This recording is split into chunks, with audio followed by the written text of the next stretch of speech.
Welcome, friends. I hope you listened to the previous episode. This is episode 144. The previous episode was 143. If you haven't heard it, please go back and listen to it because it'll make a lot more sense once we start talking about 144. How are you, Lou? I'm very good. Yeah, last episode was an introduction to basically the subject of chapter 14. Is that fair to say? That is fair to say, yes. This chapter is the distinction between the three gunas, sattva, rajas, and tamas. And this is not described in any other scriptures or religion or philosophies. This is the only place that you get it, and this makes so much sense. Today, what we're going to be talking about is chapter 14, verse 1, 2, 3, and 4. And 1 and 2 is fairly generic in terms of the kind of things that we've talked about so far. But 3 and 4 is almost mind-blowing when it comes to the concept of God and Father. God being termed Father. You know, this is where we get in a lot of the other religions that came at the year zero or at the birth of Christ. At that time is when we say this is the common era. And every religion then talks of God as Father. But these scriptures, Upanishads and Gita, you will see why it calls God Father. This is very, very interesting. Anyway, verse 1 says, I will again declare again. First of all, he says again. So he said it so many times in the last 13 verses. He's saying, I will again declare, meaning make it crystal clear, the supreme knowledge that is higher than terrestrial knowledge like physics, chemistry, mathematics, business, etc. The supreme knowledge of consciousness, the best of knowledge, having known which all sages have gone from here to ultimate perfection. So basically what he's saying is once you get to know this supreme knowledge, you will become immortal. Meaning you will not be born again. You will not have to be born again because you've fulfilled all of your vasanas and you've gone to immortality.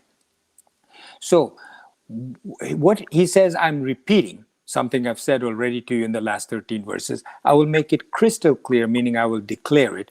This supreme knowledge is superior to other knowledges. Why? Because when you say supreme knowledge, it means it's talking about pure, unconditioned consciousness.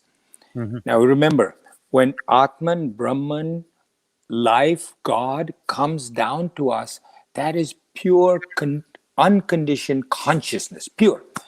When that pure consciousness falls on your perceptions, eyes, ears, nose, that becomes conditioned. For the longest period of time, I never understood what conditioned consciousness was. Mm-hmm. Although I heard it being spoken just as I'm speaking it to you today. But try and understand. If you don't, it'll come to you when you hear it enough times. Pure unconditioned consciousness drops on your sense organs, and what you see, that consciousness is allowing you to see it. So it's conditioned by the fact that it's working through your eyes or your ears. That's conditioned consciousness for perception. Mm-hmm. When unconditioned consciousness falls on your mind, you have thoughts, emotions, feelings. That's conditioned consciousness through your mind. When your unconditioned consciousness falls on your intellect, those are decisions making, knowledge, etc., that is conditioned by the intellect. So there's many different ways of conditioning consciousness. So that's pure unconditioned consciousness, that is known as supreme knowledge. Once you get that, you far surpass this terrestrial knowledge of physics, chemistry, biology, etc. It is because that terrestrial knowledge is only useful while you're on this earth. When you're no longer here, or when you're in a coma, when you're asleep, that terrestrial knowledge really doesn't do you any good. The knowledge of the self remains even after you die, because the self is forever. You get that knowledge and you take it on to the next life. Verse 2, this taking refuge in this knowledge and attaining unity with me, with a capital M, Brahman, they, meaning the sages who know this, are neither born again in creation nor disturbed in dissolution. So, what does that mean? Born in creation and disturbed in dissolution. So, we know that when there was a Big Bang theory, everything was one little small piece that basically burst out and went all over, causing creation. In Sanskrit, that is known as sarga or prabhava. Prabhava or sarga is the entire world emerges at the time of cosmic creation, correct? We've talked about this before, right, Lou? Yes.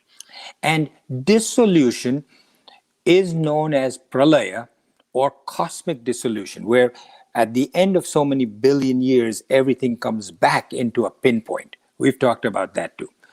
So he's saying that they are neither born during creation nor disturbed in dissolution. Now, we're going to talk about something very interesting. The Hindu mythology, for the common person to understand, instead of understanding, the creation, maintenance, and then dissolution, gave, as it does with often with these things, the name and shape and a figure of different gods to it. Right. Yeah. Bear with me if you don't know about this, but there's three main gods for this. One is called Brahma. Brahma, you've heard of Brahma bull? Yes. Brahma doesn't have an N at the end. I don't know why in Sanskrit they made everything so similar, but Brahman with an N at the end is really Atman or the self or God. Brahman with an N.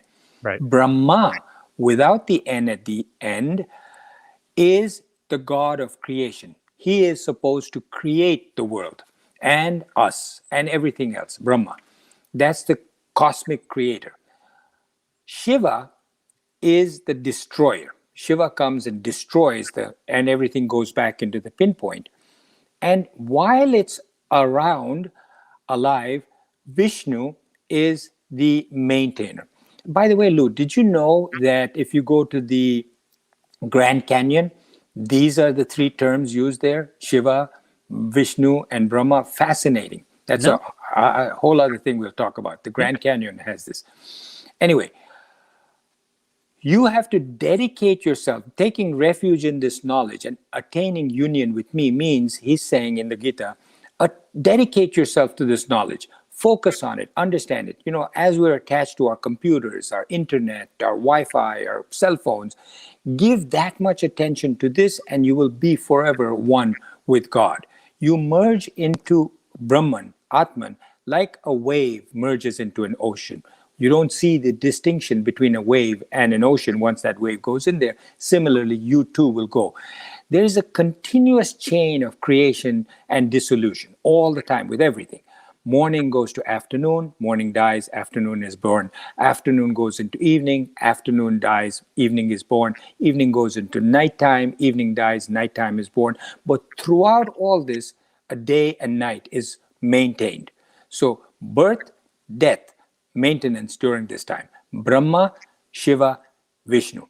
Okay, we've got to have this clear because the mythology understands this. Now, the substratum holding the creation and dissolution together, the substratum holding Brahma and Shiva together is Vishnu or Supreme Brahman. These names could get confusing, but it's important for you to keep in mind because we're going to be talking about that. Now, verse 3 and 4, important for you to focus here, friends. You may need to listen to this again. Verse 3 says, you're laughing, Lou. Verse 3 says, my womb, like uterus, is great Brahma, without the N, the God that makes creation. My womb is great Brahma. In that I place, I meaning Brahman, Atman, the God. My womb is great Brahma. In that I place the seed. Thence arises the birth of all beings. I, God, Brahman, place my seed inside the womb of the great Brahma, and from it arises all beings. Okay, keep this clearly in mind. Verse 4, which is usually sung along with verse 3, says, whatever forms or beings are produced in all wombs of great Brahma is their womb. whatever forms are produced into all wombs, every uterus, every person, the great Brahma is their womb. I am the seed giving father. So it says, doesn't matter if it's Brahma creating the world or any woman creating a baby, I am the father. Mm-hmm. Okay, very important. So he's saying, my womb is the one from which all beings arise. I am the mother, I am the father, meaning I am the one that's creating this. I am the female, I'm the male. I am the Purusha, I am the Prakriti, right? We've talked about this in chapter 13, where because of Brahman, because of God, because of Atman, produces the Prakriti. We wouldn't have Earth if it weren't for God creating this. I am the Purusha, I am the Prakriti, I am the womb, I am the seed, I am the father. What is produced in all the many combinations or in varying degrees of all beings of the earth.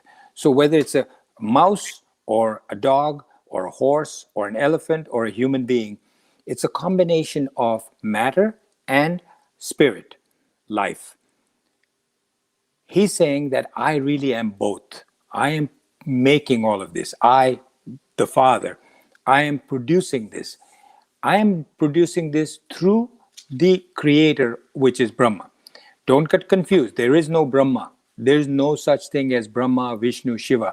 This is just for mythology to produce. Right. The analogy is, when there's a big, in the summer, hot weather like we have now, ocean, lakes, rivers, lots of water, all that water evaporates. Now look at the H2O in this water, whether it's be in a river or a lake or ocean. The heat produces water vapor. That water vapor goes up, forms a cloud. The clouds come together, become dark clouds, light clouds, and then there's rain, torrential rain, and that water comes back into the ocean or the river or the lake. Throughout all of this, it is still H2O. Right. Whether it's the river or the lake or the ocean, whether it's the water vapor, whether it's a cloud, whether it's rain, it's all H2O. So he's saying that it doesn't matter whether it's the womb of Brahma or a womb of any woman on this earth that is carrying a baby, that womb and the fetus inside and I are all the same, just like H2O. Right. So these species, he's also saying, will differ between a mouse and a dog and an elephant, but that's still me. Creation of matter and spirit. Don't get bored, folks. This is very important as a basis. All matter, whether it's a combination of mouse, dog, elephant, human being, it's still a combination of matter and spirit. The shape changes, may look like an elephant or a human being, but they're still both matter and life combined. Within human beings, within elephants, the species, you may have different looking human beings, different looking elephants, but it's still me. It's still me, Brahman. I'm still the father. As time goes on, I change. Dinosaurs are no longer there. I produce other kinds of beings from the dinosaurs. Right. So, but it's still me. Recently we had this robot on Mars, right, Lou? Right. Yes. And that robot, as the robot goes around on Mars and takes videos and photographs and sends it back to Earth, it said, we found boulders around this particular area. So the conclusion was that if there were boulders coming together at one place, shaped in a fashion that would have had there been running water, then there must have been water on Mars. There must have been rivers and water and life here. Whether that's true or not, I'm just telling you that these planets, this life, whether it comes and goes, who knows, maybe billions of years from now, they'll say, oh yeah, Earth, there's boulders here. There must have been life on this Earth. I don't know. On 60 Minutes, on Sunday, what day was it? The 16th of May or Yes. 17th of May 16th. of 2021, you will find there was a program. I don't know if you got to see it, Lou, on UFOs. I saw it. It happened, but I haven't seen it yet. No. It is so fascinating. They're saying now that next month the Pentagon is going to Yep. come out with a full disclosure of what they know about these, and they're basically saying that these are from other planets. So it's fascinating. But he's saying that whatever you see, whatever changes, is all coming from me. That whether it's a protoplasm, in biology, we learned that there's a single cell amoeba that is just one cell.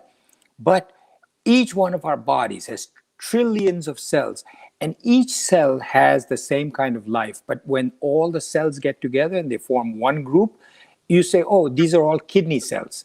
Right. Billions of kidney cells that together form one kidney.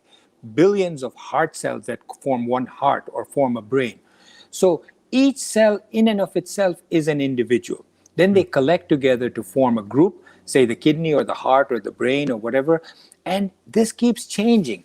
So Brahman, Atman, life, produces all of this in its seed. That's what he's talking about. I am the Father. It's all a combination of me, Brahman, Prakriti, and Purusha.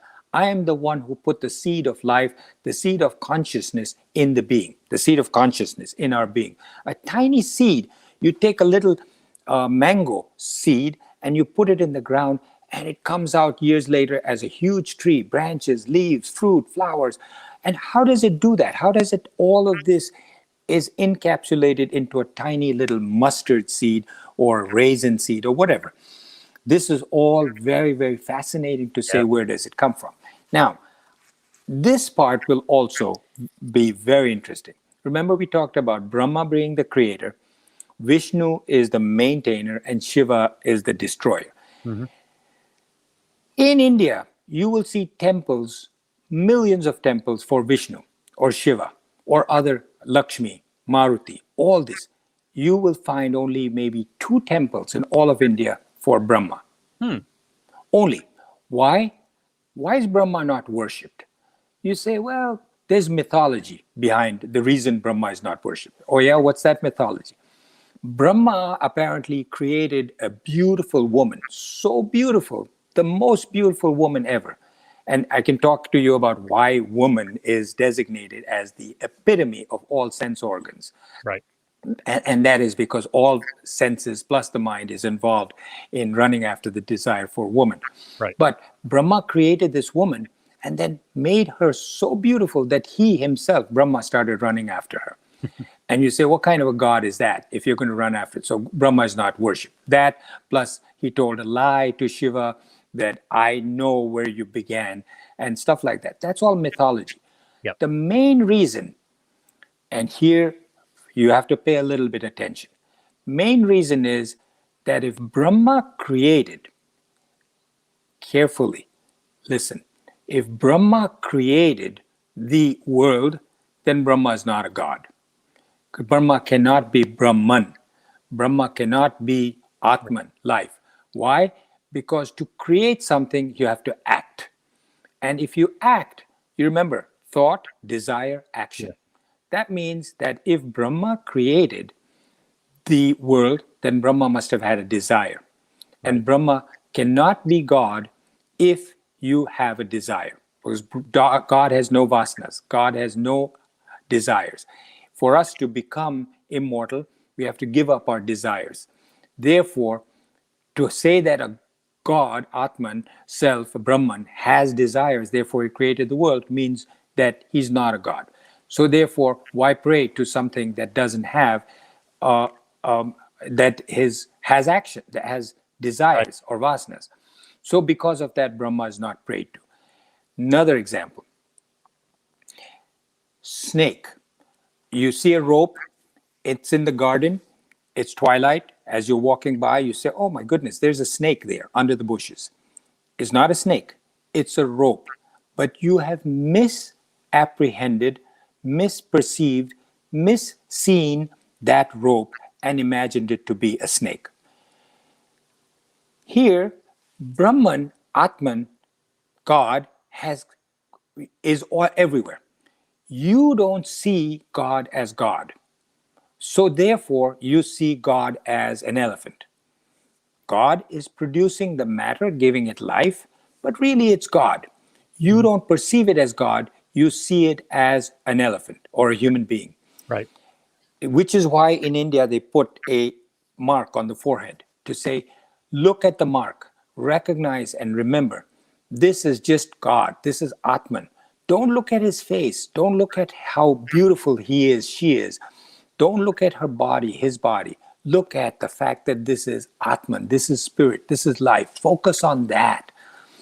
And if you focus on that, you get past looking at the Prakriti. You're looking at pure God. Right.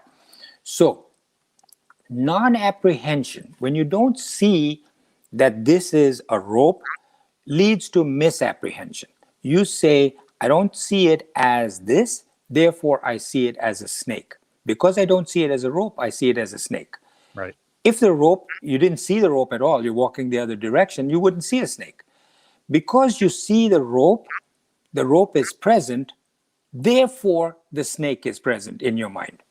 Now, did the rope create the snake? No. Did God create the world? No.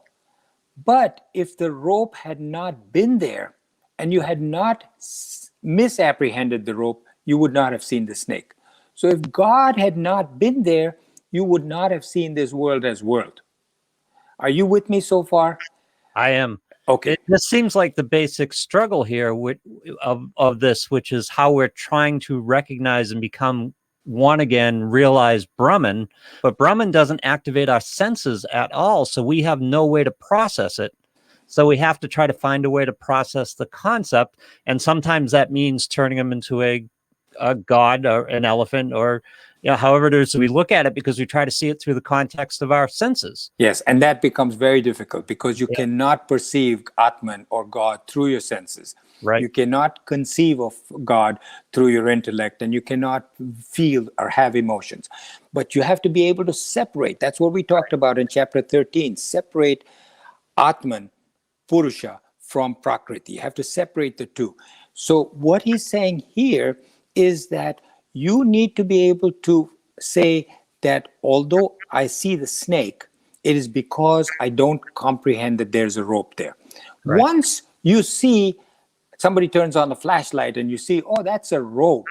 You say, oh, that's not a snake, that's a rope. And he turns off the flashlight, you're going to not see the snake, you're going to see the rope. But what this is about, taking all of our sensory input and not believing it all, understanding that a lot of it is illusion. And once you get that skill, you start to parse out what is illusion and what is more real. Oh, yeah.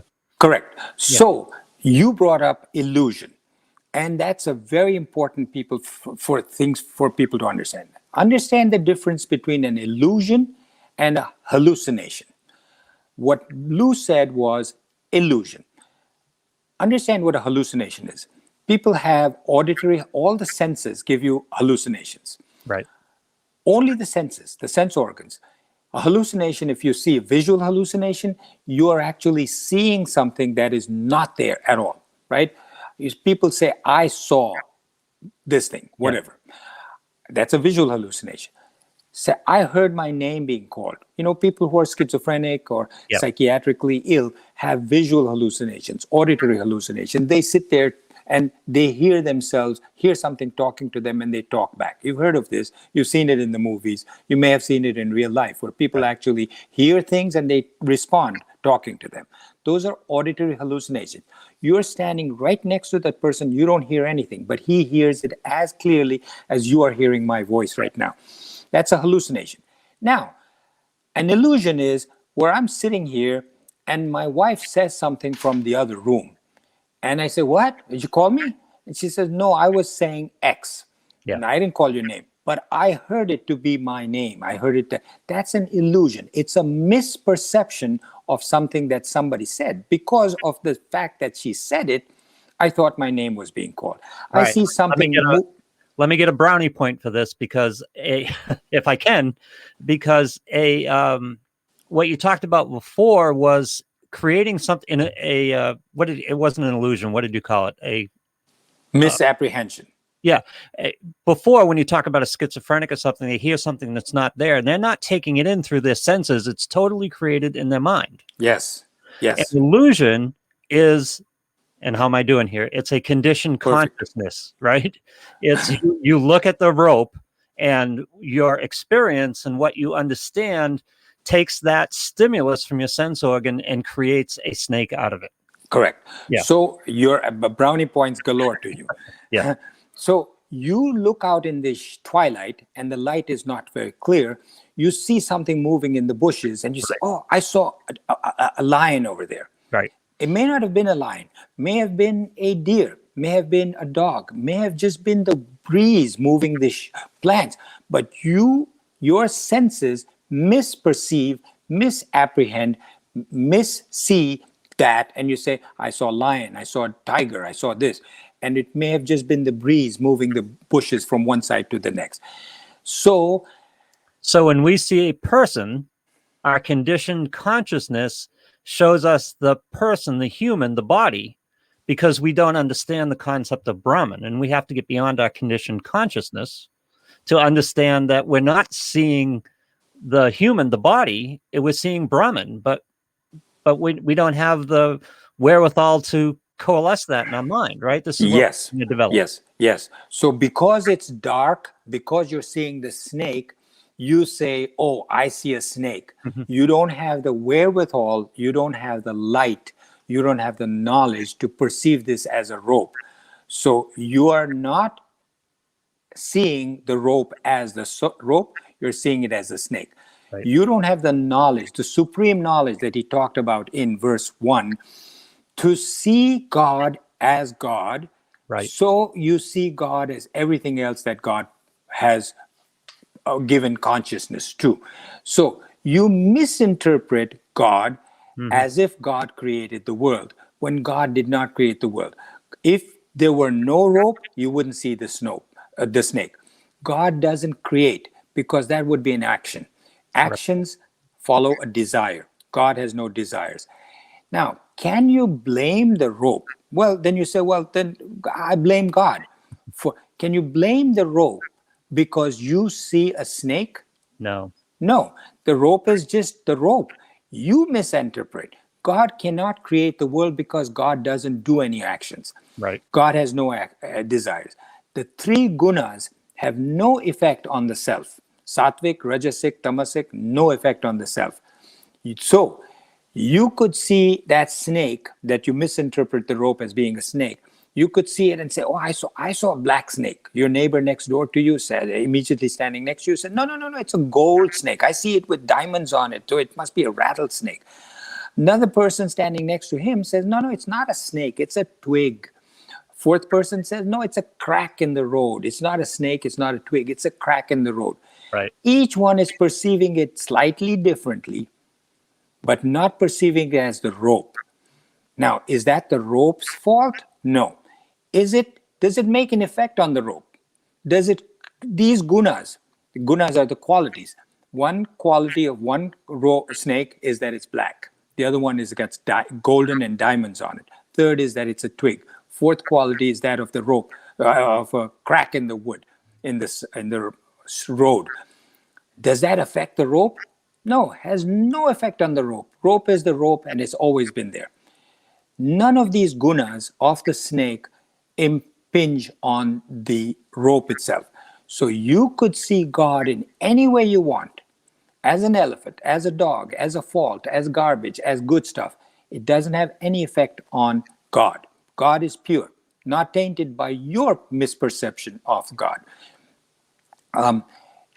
You could see Mars as having a boulder on it, or river on it, water on it. It has no difference as far as what you perceive now or what you perceived when it did have water on it. Your happiness, lastly, is your bondage. You look at this snake and you say, oh, that's the most beautiful snake I've ever seen. I won't go near it, but I love it. I'm so happy that I saw this beautiful black snake. You're happy. You're bound now to that snake, instead of being bound to what produced it, which is God, which you haven't separated out. So you're bound to your happiness which is making you see something. Friends, if you don't understand this, if it's complicated, if it's deep, I sympathize and empathize with you. It is not easy. You have to listen again and again and again. But once you get it, you get it. You get it. And it's so much fun. So I hope I haven't gone way, way, way over my time, friends. And I apologize if I did, but believe me, take notes, write this down, listen to it, think about it, do manana and reflection. And there will be tremendous rewards for you. Lou, what do you say? Loved it. Loved it. Right. It's something you're going to have to go through this episode a couple times, but this is the essence of this, right? It's the ability to perceive Brahman, because it doesn't activate our senses. We have to have knowledge. We have to do it in our thoughts and our spirituality. We can't do it through our sense organs. So this is going to be a journey for us. It's something we have to work on. Yeah. And, this is now recorded. You can listen to it again and again, friends, but wait till you see the rest of the chapter. This is just going to get deeper and deeper. I think you found that with chapter 13. I hope you'll find it in chapter 14. And then you have another chapter 15 after that. That is going to be absolutely fascinating. So thank you for joining us. Go to the Gita, Memoirs of a Psychiatrist. And if you can watch it on Facebook, watch it, leave me some messages there. I will be happy to respond to as many of them as come across my eyes. Thank you.